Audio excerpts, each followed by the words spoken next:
बातचीत चल रही है पढ़ाई कैसे करें, कैसे तैयार। कल कुछ टॉपिक पर हमने बात करी, आगे की टॉपिक पर बात कर क्या क्या जरूरी है। पहले हम पता है जिस मूर्ति की हम लोग पूजा करते पत्थर से बनी, पत्थर मूर्ति बनाने से पहले मूर्तिकार पत्थर की क्वालिटी जांच करता है। वो पत्थर जो है वो मूर्ति बनाने के लायक भी है या बनाने के लायक, वो जांच करता है। छीनी हथौड़ी मार के जांच करता है, ठीक है। जो पत्थर टूट जाता, हथौड़ी की मार को नहीं सह पाता, मूर्तिकार हटा दे। जो पत्थर छीनी हथौड़ी की मार को झेल जाता है, बर्दाश्त कर लेता है, नहीं जैसा मूर्तिकार आकार देना चाहता है वैसा वो उतना भरी टूटता है, ठीक है। तो उस पत्थर को मूर्ति का रूप दे देता है और उस मूर्ति को जब वो रूप मिल जाता है, देवी देवता का रूप मिल जाता है, तो पूजनीय बन जाता, पूजा जाने। इस तरह से मनुष्य का जीवन भी है, मनुष्य का जीवन भी वैसे ही। तुम्हारे माता पिता, तुम्हारे गुरु जो है उसी मूर्तिकार के रूप में, ठीक है, मूर्तिकार के रूप में वो है। अगर वो भी तुमको चोट मारते हैं, डांटते हैं, बोलते हैं, तो वो तुम्हें उसी रूप में देखना चाहते हैं जैसे मूर्तिकार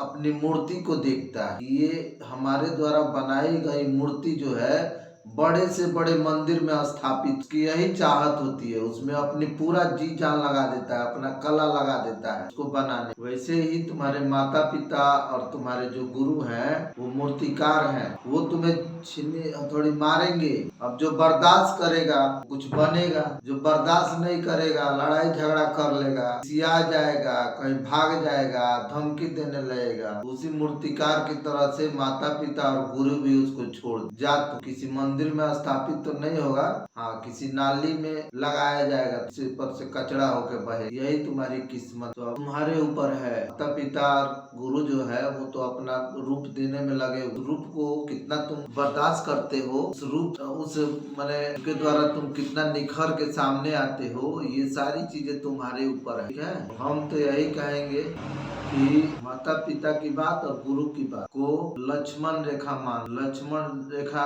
सीता की सुरक्षा के लिए लक्ष्मण रेखा खींची गई, लक्ष्मण ने खींचा, लक्ष्मण रेखा से पार मत। उसी तरह से माँ बाप या गुरु भी तुम्हारे लिए लक्ष्मण रेखा हमेशा खींचते हैं। बाबू ये मत कर, बाबू ये मत करना, ये गलत है, ऐसा मत करो। हमेशा लक्ष्मण रेखा जो पार करता है उसको जीवन भर कष्ट होता है, जीवन भर कष्ट होता है। सीता को पूरे जीवन कष्ट, लक्ष्मण रेखा पार कर गई तो पूरा जीवन कष्ट हुआ, उसके बाद वो कभी सुखी रह ही नहीं पाई। रावण मारा गया, अयोध्या में भी आई तो वही अयोध्या रावण जो ऊपर जो लांछन लगा था उसके चलते फिर उनको राज्य से निकाल, इतना कष्ट हुआ, क्या बहुत कष्ट होता है। वही लोग तो कष्ट पाते हैं जो अपने माता पिता और गुरु की बातों को नजरअंदाज कर देते। दुनिया में जितने भी लोग तुमको देखते हैं ना कष्ट पाते हुए, वैसे ही लोग, ठीक है। शारीरिक कष्ट की मैं बात नहीं कर रहा हूँ, शारीरिक कष्ट तो ज्यादातर अपनी लापरवाही हो। सामाजिक कष्ट की मैं बात कर, समाज में कष्ट हमको मिलता है, समाज के द्वारा जो हमें कष्ट मिलता है, मानसिक जो कष्ट हमें मिलता है, बात ठीक है। सामाजिक कष्ट से बचना चाहते, मानसिक कष्ट से बचना चाहते और शारीरिक कष्ट से बचना चाहते। शिक्षक की और माता पिता की बातों को मान। शारीरिक कष्ट से भी तो कहा जा रहा है ना कि एक्सरसाइज करो, मानसिक कष्ट से कहा जा रहा है कि ध्यान लगाओ, और सामाजिक कष्ट से कहा जा रहा है कि समाज के लिए काम करो, समाज से जुड़ो, समाज की सेवा करो। और समाज का सबसे पहला इकाई जो होता है वो परिवार हो, सबसे पहले परिवार की सेवा करना, ठीक है। जीवन में अगर कष्ट नहीं पाना चाहते हो तब, कष्ट पाना है तो करो अपना मान। तो आज का मेरा यही संदेश, पढ़ाई लिखाई, पढ़ने का तरीका, पढ़ना, खूब पढ़ना, खूब ज्ञान हासिल कर लेना। क्या करोगे इस ज्ञान, क्या करो ज्ञान से सेवा कर। बड़े हो के नहीं, अभी से सेवा करने के लिए बड़े होने की आवश्यकता, डिग्रियां लेने की आवश्यकता नहीं, अच्छी बातों को मानने के लिए डिग्री लेने की आवश्यकता नहीं, अच्छे काम करने के लिए डिग्री लेने की आवश्यकता नहीं। किसका इंतजार कर रहे हो, तो कौन सी डिग्री का इंतजार कर रहे हो, बताओ कौन सी डिग्री लेनी है, उसके बाद ये सब काम शुरू करो। मैंने पहले बताया, 3 काम बताया मैंने, इसके लिए डिग्री की क्या आवश्यकता है, कौन सी डिग्री की आवश्यकता है। अंधे के जैसा मत चलो,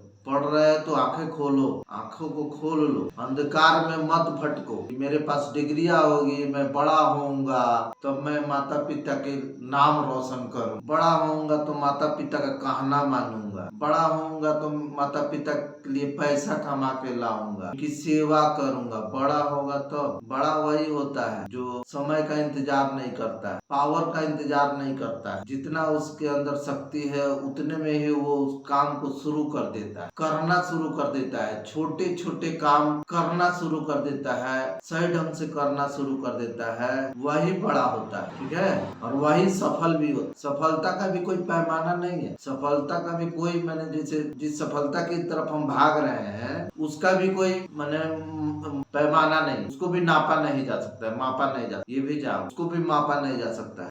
कैसे उसको मापा नहीं जा सकता है। बड़ा होकर सफल थोड़ी है ना कोई हो, कौन बोल दिया बड़ा होके लोग सफल हो जाते। चीज को दिमाग से निकाल दो कि कोई बड़ा होने पर सफल हो, बड़ा होके अच्छा काम करके कोई सफल हो जाता है, इस चीज को दिमाग से निकाल दो। बड़े हो करके भी लोग सफल होके भी असफल हो जाते। एक गलती उनको असफल कर देती है। ठीक है, एक गलती उसको कितनी भी अच्छाई करके और वो बड़ा बन जाए, लेकिन अगर उससे एक गलती होती है तो वो व्यक्ति बड़ा होकर के भी असफल हो जाती है। ठीक है, सफल मेरे नजर में सफल वही है जो रोज सफल है। जैसे सुबह में जगने की मैं बात कर रहा हूँ, जो जग जा रहा है वो सफल है, जो नहीं जग रहा असफल है। जगने में भी सफल है, मेरे बात भी मानने में वो सफल हो गया कि गुरु की बात मानी, वो सफल हो गया।